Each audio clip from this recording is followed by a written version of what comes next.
제가 먼저 이렇게 하나 여쭙겠습니다. 예수님에게 가장 큰 기쁨은 무엇이었을까요?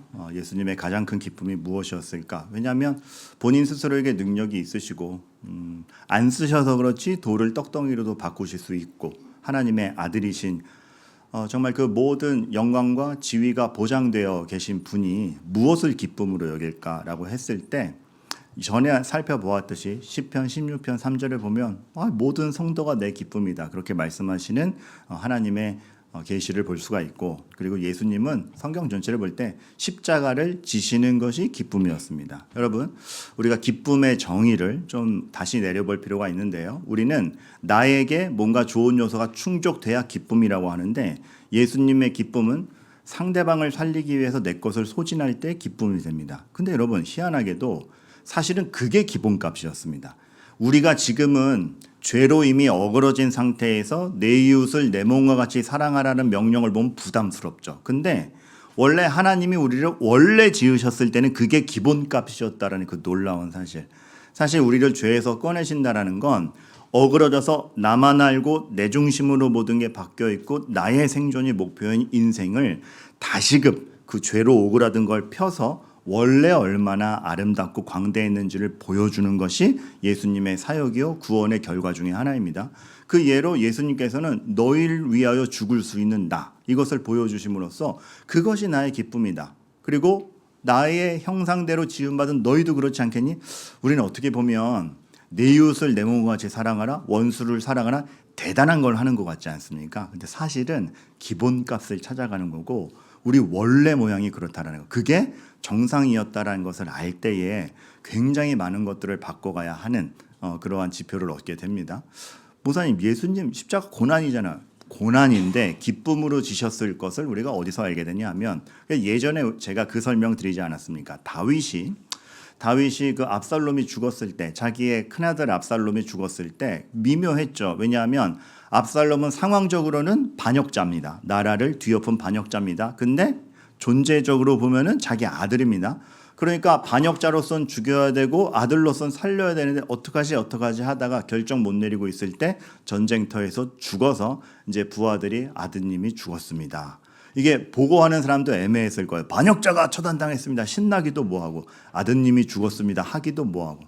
거기서 이제 다윗이 울며불며 이렇게 얘기하죠. 압살롬아, 내 아들 압살롬아, 내가 너를 대신하여 죽었더라면. 자, 인간의 사랑은 거기까지입니다. 진심이었을 겁니다. 대신 죽어버렸으면 좋았을 텐데. 근데 대신 죽지 못하면 대신 죽어줄 수 없는 존재가 우리고, 거기까지가 우리 사랑의 한계입니다. 그런데 다윗이 예수님을 보면 얼마나 부러웠겠어요. 왜요? 예수님은 대신 죽어주실 수 있는 분이기 때문에 그렇습니다. 예수님은 대신 죽으실 수 있고, 그 대신 죽는 것에 대해서 너를 살리고 내가 죽을 수 있다면, 부모님들, 아이가 있으신 부모님들, 애가 응급실에 실려가면 대신 열이 나고 싶잖아요. 저 상처가 차라리 내가 안 났으면 좋겠잖아요. 그럴 수 없잖아요. 그런 거를 생각해 보면 예수님이 대신 죽으신다? 부럽습니다. 큰 기쁨이시군요. 전능하십니다. 이 고백이 저절로 나오는 거죠. 예수님은 그것이 기쁨이셨고 그것을 해내실 수 있는 전능함이 있으셨습니다. 성경을 통틀어 볼 때 기쁨의 정의가 내가 무엇을 가져서 누리느냐, 이게 기쁨이 아니고, 내가 얼마나 만족스럽느냐, 이게 기쁨이 아니고, 내가 누구를 살리느냐, 내 사랑의 대상은 누구냐를 알아가는 게 기쁨인 거. 그리고 여러분, 그 사랑의 대상이 있음을 알고 그 사랑의 대상을 위하여 능히 나를 내어줄 수 있는 게 사실 우리의 기본값이었다는 걸 알 때, 여러분, 우리가 참 변해가야 될 게 많습니다. 그리고 우리가 지금 알고 있는 나의 기쁨이 전부가 아니고 정말 큰 기쁨들이 많다라는 것을 우리가 자동적으로 깨닫게 되죠. 지금은 이 기본값이 사라지고 죄로 어그러졌기 때문에 내가 무엇을 얻는가, 내 형편이 어떤가에 따라 기쁨이 결정되죠. 그래서 이웃은 사랑의 대상이기보다 이겨먹어야 되는 대상이거나 아니면 거래의 대상 정도로서는 가지만 그 유익이 없을 때는 언제든지 내쳐버릴 수 있는 게 세상의 관계이기도 합니다. 물론 그런 이해관계도 필요하나 기본값이 망가졌다는 것이죠. 우리가 그 기본값을 찾아가는 것, 그것이 오늘 말씀이에요. 사실 우리가 이미 좀 꼬인 가운데 선악과를 보니까 선악과 자체도 왜 만들어가지고 시험거리를 만들어? 이런 생각이 들죠. 하지만 하나님이 그 선악과에서도 사실 기본값을 제대로 보여주셨어요. 그냥 보면 지금 우리 눈으로 보면 이미 아까도 얘기했지만 꼬인 눈으로 보기 때문에 왜 못 먹게 이런 트집이 잡히죠. 하지만 하나님은 내가 사랑의 대상이고 너희를 내가 사랑한다 이거 보여주신 거예요. 다 먹을 수 있는데 풍족하게 누릴 수 있는데 이거는 못 먹는다? 왜 못 먹지? 먹지 말도록 명령 주신 하나님이 계시지 하나님이 내 진짜 행복을 주관하고 계시고 날 만드셨지 선악과를 보면서 못 먹어가 아니고 하나님이 계시지를 깨닫는 것이 사실 그 사랑의 소통창구가 선악과였음을 우리가 알아야 되는 겁니다. 그리고 안 먹으면서 아는 거예요. 못 먹어서 서러운 게 아니라 이거 먹는 것보다 하나님과 함께 있는 것이 더 중요하다. 요거 먹어서 내 욕심을 채우고 내가 자의적으로 행동하는 것보다 하나님과 함께 있고 하나님의 명령을 배신하지 않을 때 그 사랑 관계를 확신하고 내가 손에 쥐어서 만족을 얻는 것이 아니라 하나님과 함께 있는 것이 나에게 더 중요하다. 이거 깨달아가게 하는 게 그 기본값의 설정을 너무 잘 보여준 게 선악과였어요. 근데 지금은 어떻습니까? 하나님과 깨지지 않는 게 중요합니까? 하나님이 쥐어주는 게 중요합니까? 우리에게 많은 기본값이 망가져 있는 것을 보게 됩니다. 사실 하나님께서 이스라엘 역사를 쫙 진행하시면서 또 예수님께서 시험을 당하시면서 먹는 것보다 하나님과 함께 있는 것이 더 중요하다라는 것을 뭐라고 말씀하셨죠? 신명기 5장과 마태복음 4장 4절에서 사람이 떡으로만 살 것이 아니요 여호와의 입에서 나오는 모든 말씀으로 살 것이니라는 선언이 있는 것도 무엇이 초점인지를 지금 사실 너희의 기본값이 무엇인지를 너무나 잘 보여주는 거죠. 다시 말하지만 그 기본값이 죄로 깨져 있습니다. 그래서 내가 무엇을 얻었는가에 굉장히 집중하고 있고 우리도 내가 손에 쥐는 것과 내가 상상하는 것과 내 만족, 내 자아 실현에 너무 초점이 맞추어져 있다 보니 하나님이 주시는 기쁨과 내가 무엇을 해야 되는지를 제대로 분별하지 못하는 시대라고 할 수 있겠습니다. 가만 보면 여러분 하나님이 믿음의 조상들에게도 그 작업을 계속 해가세요. 그래서 제가 언젠가 그 창세기 15장 말씀을 예로 들어드린 적이 있는데 아브라함이 아직 애도 없고 전쟁 다음에 복수당할까 봐 막 벌벌 떨고 있을 때 하나님이 아브라함에게 딱 나타나셔가지고 뭐라 그러셨다고요? 자녀 주마, 군대 주마 이렇게 안 하셨죠. 내가 너의 방패요. 내가 너의 상급이다. 그러니까 손에 쥐어서 만족하는 게 아니고 내가 함께 있는 게 지금 주요 포인트다를 그때부터 알려가셨어요. 우린 이미 꼬여 있어서 그 말이 공감이 되지 않죠. 생일 파티 때 박 목사님 제가 생일 초대를 막 했다고 칩시다. 그래서 이렇게 네 분 오셨어요. 임 집사님 선물 감사합니다. 김 집사님 선물 감사합니다. 집사님 김현준 집사님 선물 감사합니다. 근데 박희지 집사님만 그냥 왔어요. 그래서 박 집사님 뭐 없어요? 제가 선물입니다. 그러면 이제 안 반갑잖아요. 사실 그게 제일 좋아야 되는데. 근데 하나님이 지금 그게 맞다라고 하는 걸 내가 너의 방패와 상급이다. 손에 쥔 것으로 만족하는 거는 죄로 꼬여 있기 때문에 오는 만족이요 기쁨이고 나와 함께 있고 나와의 관계를 알고 내가 나라는 사랑의 대상이 있고 그래서 너희들의 그 기쁨이 누군가 널 위해 헌신해 얻어지는 기쁨이 아니라 네가 누군가를 위해 희생해서 얻어지는 기쁨에서 진짜 참 기쁨을 알 수 있다. 이거 알게 하시는 거예요. 그러니까 억지로 명령을 주셔. 억지로 원수를 사랑하라. 오른뺨 맞으면 왼뺨 내밀라. 그거 못하고 있으니까 죄로 어그러져서 못하고 있으니까 억지로 내 이웃을 내 몸과 같이 사랑하라. 어떻게 그렇게까지 합니까? 그게 기본값이었다. 안 되지. 내가 대신 죽어서 니네 죄값 다 상쇄시켰고 내가 너희를 그걸 다시 실행할 수 있도록 의로움으로 바꿔놓고 있어. 이거 예수님의 구원에 이 부분이 굉장히 큽니다. 그거 없으면 사람은 자기 상상이랑 자기 소원 정도에서만 살아요. 그 왜 트라케아 이 신화도 굉장히 재미있어요. 근데 제가 그 어떤 문학가가 발견한 게 되게 재미있는데 트라케아 제국 신화를 보면 잘 나가는 유력한 그리고 인기 많은 신들은 대부분 계열이 눈이 푸른 눈동자이거나 머리색이 붉은색 계열이 그렇게 주요 인물로 등장을 합니다. 왜 그런가 봤더니 트라키아 민족 자체가 유력한 가문, 인기 많은 사람의 기준 조건 중에 눈이 파랗고 머리에 붉음이 있는 거예요. 뭡니까? 인간은 내버려 두면 자기 눈에 좋은 것대로 신까지도 상상하고 인생의 소원과 지향점이 자기의 원함을 벗어나지 못합니다. 하나님이 그거 아니라는 거야.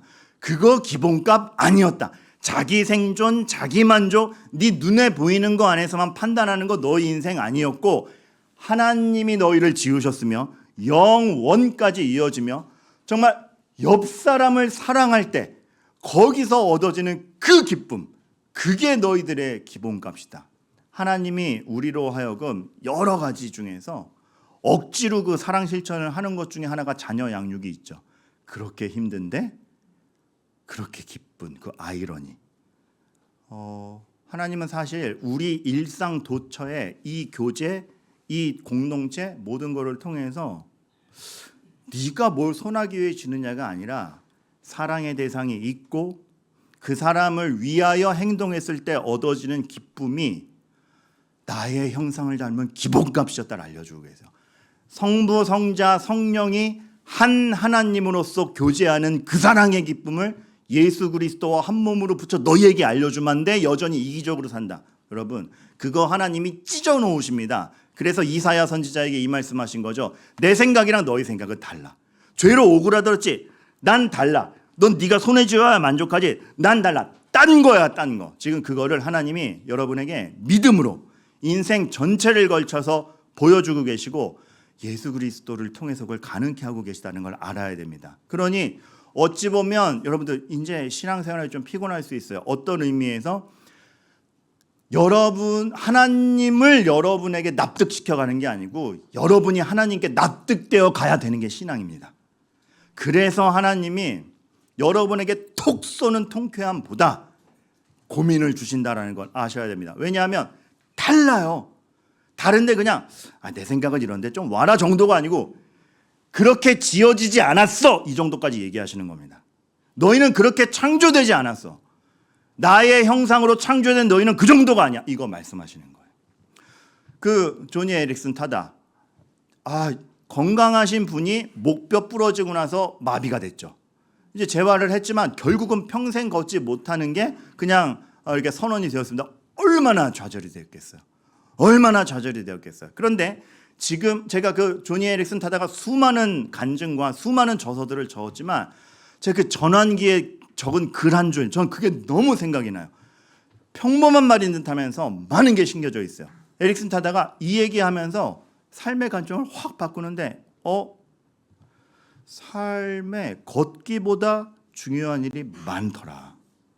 그러니까 걸으면 감사하고 걸었길 바라지만 우리의 삶의 진정한 의미와 기본값에서 하나님을 보며 영원을 볼 때 내 손에 쥐어지고 내가 걷기보다 중요한 일이 너무 많더라. 그리고 참 희한하게도 못 걸어도 그것을 할 수 있다라는 걸 알 때에 정말 그 하나님이 주신 인생의 뭔지를 보아가는 거죠.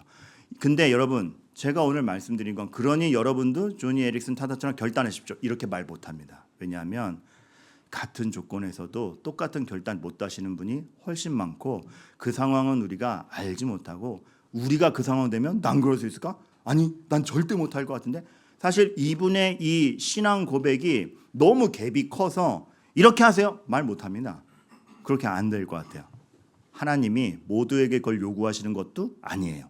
다만 똑같은 원리로 걸어서 네 인생이 보장된다 보다 중요한 일이 많다라는 거. 네가 손에 무엇을 쥐는 것에 인생의 목적이 있지 않고 하나님과 사랑의 대상을 찾고 하나님이 일해 가시는 것을 너의 삶에서 찾아가는 그 안목을 갖는다면 이 정도까지는 아니어도 된다. 일상에서 그걸 실천해라가 오늘 말인 겁니다. 내가 만일 내 원수의 길 잃은 소나 나귀를 보거든 반드시 그 사람에게로 돌릴지며. 우리는 이러한 상황을 마주하거나 이 말씀을 보면 원수부터 보이죠. 원수부터 보이죠. 그렇죠. 앙심부터 보이죠. 하지만 걷느냐 마느냐보다 훨씬 중요한 게 많더라. 원수가 등장했다 말았다보다 훨씬 중요한 게 있더라. 여기서 봐야 될 건 뭡니까? 길 잃은 소나 나귀입니다. 길을 잃어 방황하는 소나 나귀가 바른 길로 가도록 그걸 잃어버려서 전전긍긍해야 할 그 사람을 보면서 행동할 수 있는 것. 걷기보다 중요한 게 많더라. 원수에게 복수하는 것보다 훨씬 중요한 게 많더라. 내가 진짜 봐야 될 것. 무엇을 위해 사랑을 할지 하나님이 나를 무엇을 보여주시며 이끌고 가시는지 원수를 보는 게 아니고 길 잃은 소나 나귀를 그 주인에게 원수라 할지라도 돌려줄 수 있는 그것, 거기서 오는 기쁨. 내가 만일 너를 미워하는 자가 보이죠. 여러분, 미워하는 자가 한 명이라도 껴있으면 그 사람만 신경 쓰이죠. 그 미워하는 사람 때문에 마음에 좌절도 많이 오죠. 그 미워하는 한 사람 때문에 내 오늘 하루 동선을 다시 정하죠. 그 사람 다니는 길로 안 가. 우리가 그거에 얼마나 영향을 많이 받는지 몰라요. 반대로 날 좋아한다고 생각되는 사람한테는 또 너무 치우치죠. 우리는 그렇게 영향을 받아요. 하나님은 네 손에 쥐어지는 것, 네가 걷느냐 마냐, 그거보다 중요한 걸 봐라. 미워하는 자가 중요한 게 아니고 그 나귀가 짐을 싣고 엎드려지면 일으킬 생각을 하는 게 우리 삶의 자세다. 그게 기본값이다. 네가 미워하는 자건 말건 쟤랑 사이 안 좋아요가 중요한 게 아니고 너희들이 하나님의 형상을 닮아 지음받은 그 기본값은 그 엎드러진 나귀를 그냥 보고 지나칠 수 없는, 강도 만난 자의 이웃이 누구냐, 그냥 보고 지나칠 수 없는 사마리아인이었듯이 그것을 버려두지 않을 수밖에 없는 마음이 우리 마음인 거예요. 하나님이 지금 그거 지금 하고 계신 거야. 지금 단지 오늘 말씀들이 그 삶을 살아가면 좀 이웃에게 매너 좋게 하세요, 좀 친절하세요, 이 정도가 아니고 너희들이 죄로 말미암아 쪼그라든 마음을 펴서 그 죄를 이겨서 너희의 성향대로 하지 말고 마땅히 해야 될 것, 내가 원래 너희를 그렇게 멋있게 지었던 그 사랑으로 행동해가라. 여러분, 굉장히 많은 싸움입니다. 그리고 그게 우리 일생 도처에 깔려 있어요. 저는 이 말씀을 하면서 원수를 사랑하라는 말씀이 다시 들어와요. 여러분, 누가 물어요? 왜 지금은 기적이 없습니까? 도처에 기적이 깔려 있고 우리도 기적을 맛볼 수 있습니다. 그런데 그 기적을 받아들이질 않아요. 어떤 기적? 원수를 사랑한다라고 했을 때, 원수를 사랑까지 하면은 그 사람의 행간이 보이는 거고, 그 사람의 사정이 보이는 거고, 그 사람의 마음이 보이는 거죠. 근데 우리는 원수의 마음은 보이지도 않아요. 보고 싶지도 않고 알라고도 하지 않아요. 우리는 원수를 헤아릴 줄 모릅니다. 그런데 원수의 마음이 보이기 시작했다?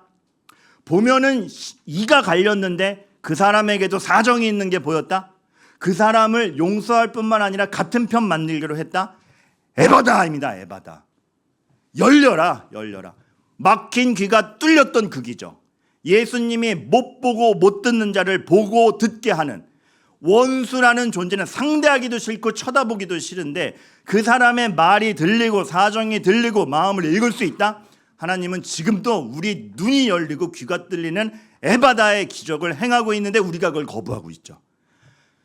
너무나 많은 지금도 펼쳐지는 하나님의 역사와 능력을 하나님께서는 우리에게 준비하고 계시고 경험케 하십니다. 그래서 이 계명 주는 겁니다. 친절하게 살아라가 아니고 죄로 인해서 할 생각도 안 되는 것에 대해 해보자. 근데 그걸 위해서 너희를 구원했다. 가난한 자의 송사라고 정의를 굽게 하지 말고, 우리 가난한 자의 꽂히죠. 정의를 굽게 하지 많은 거에 꽂혀야 됩니다. 아니 목사님, 근데 우리가 법원에 많이 갈 일도 없고 우리가 그렇게 판결하는 일 없지 않습니까? 도처에 깔려 있습니다. 가난한 자의 송사라고 정의를 굽게 하지 말고, 어린데 봐줘요. 아니요. 어려도 기다릴 건 기다리되 가르칠 건 가르쳐야 되죠. 근데 우리는 퉁칩니다. 어린데 봐줘요. 대충 넘어가요. 아직 몰라서 그래. 모르지 않습니다. 알려야 됩니다. 가난한 자의 송사라고 정의를 굽게 하지 말고, 바쁜데 그냥 둡시다. 맨날 저래요. 바쁜데. 바쁘다라는 조건 때문에 송사를 멈추지 말고 해야 할 것은 하도록, 오히려 바쁘면 기다려줘야 되고 그 상황을 알려줘야 되고 오히려 용기를 줘야 됩니다. 근데 바쁨에 함몰되어서 진짜 볼 걸 못 본다라면, 진짜 이 모임에 초청하고 싶은데 이게 중요한데 바쁨에 함몰되어서 그냥 헤매는 사람을 정의로운 곳으로 초대하지 못하는, 그러지 않는 겁니다.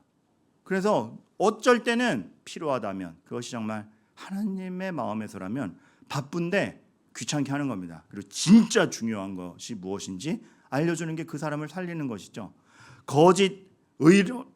거짓하지 말고 의로운 자를 죽이지 말고 악인을 의롭다 하지 말자. 얼마나 확신이 있으면 자기가 만들어낸 말로 결판 보려고 합니까? 얼마나 확신이 있으면 의로운 자를 뒤집어 죽여버립니까?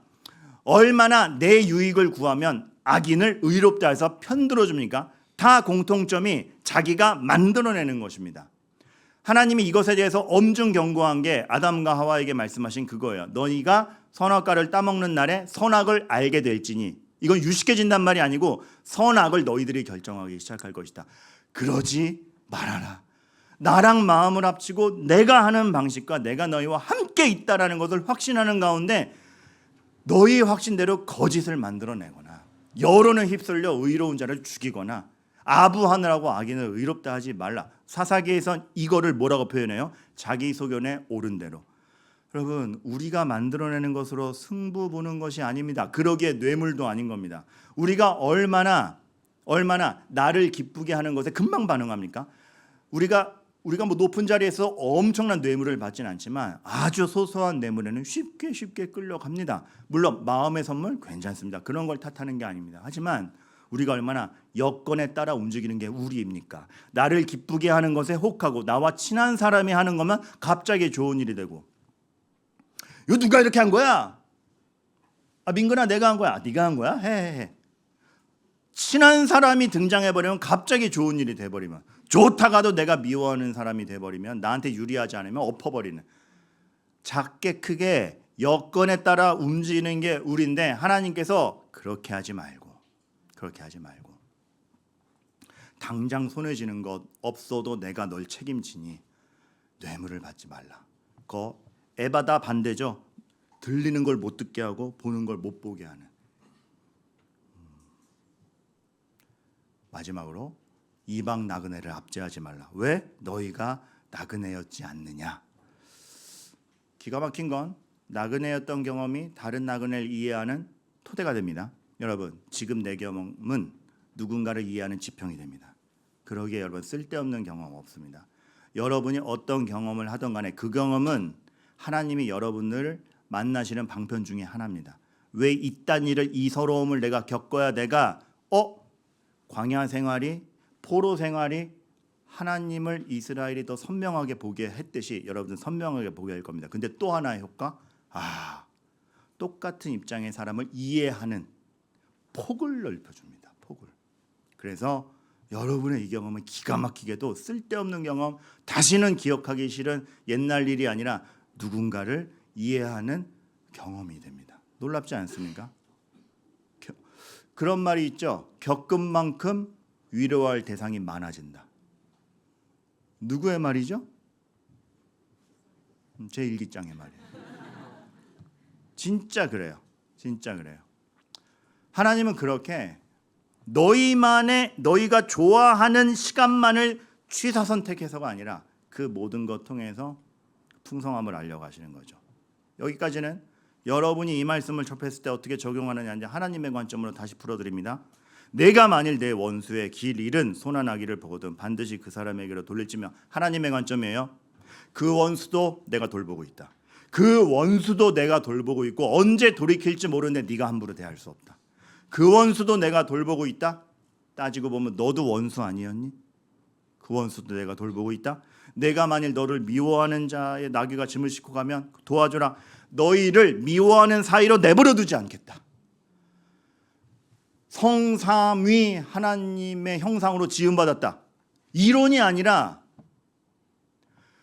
그 하나님의 형상대로 지음받은 여러분의 관계가 얼마나 아름답습니까?